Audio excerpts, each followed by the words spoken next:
பேச வேணாமாப்பா. Number 1 bankable ஸ்டார்ப்பா Vijay. Kerala business, Karnataka business, Andhra business, Bollywood பிஸ்னஸ்ன்னு விஜயோட பிஸ்னஸ் 1000 கோடி, இந்தியால 1000 கோடி. விஜய் படத்துக்கு 1000 கோடி வியாபாரம். அப்படி இருக்கும்போது இன்னைக்கு விஜய் நடிக்கிறேன்னு சொன்னாருன்னா, தயாரிப்பாளர்கள் வரமாட்டாங்க. அவர் விட்டுட்டு வந்திருக்காருன்றது உண்மை தானே. உங்களுக்கு ஏங்க இவ்வளோ பொறாம? ஸோ எவ்வளோ சுருங்கிட்டார் அவர் தெரியுதா? விஜய் எதிர்ப்பு என்ற ஒற்றை புள்ளியில் சீமான் சுருங்கி போய்விட்டார். இந்த தேர்தலோடு அவரது அரசியல் எதிர்காலமே முடிந்துவிடும் என்று தான் எனக்கு தோன்றுகிறது. நீங்க இப்படி இது மாதிரி ஒரு தனிநபர் தாக்குறதே ஒரு கட்சியோட நோக்கமாகவும், லட்சியமாகவும் வைத்துக்கொண்டு நீங்கள் அரசியல் இயக்கத்தை நடத்த முடியாது. நீங்க இவ்வளோ நாள் பேசிக்கிட்டு இருந்த உங்க கொள்கைலாம் எங்க? மனசாட்சியோட பேச வேணாமாப்பா. நம்பர் 1 பேங்கபிள் ஸ்டார்ப்பா விஜய்.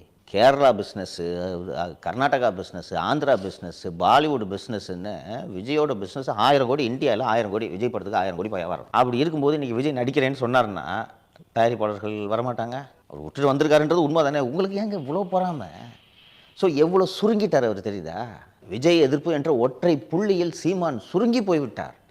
இந்த தேர்தலோடு அவரது அரசியல் எதிர்காலமே முடிந்துவிடும் என்று தான் எனக்கு தோன்றுகிறது. நீங்க இப்படி இது மாதிரி ஒரு தனிநபர் தாக்குறதே ஒரு கட்சியோட நோக்கமாகவும், லட்சியமாகவும் வைத்துக்கொண்டு நீங்கள் அரசியல் இயக்கத்தை நடத்த முடியாது. நீங்க இவ்வளோ நாள் பேசிக்கிட்டு இருந்த உங்க கொள்கைலாம் எங்க? மனசாட்சியோட பேச வேணாமாப்பா.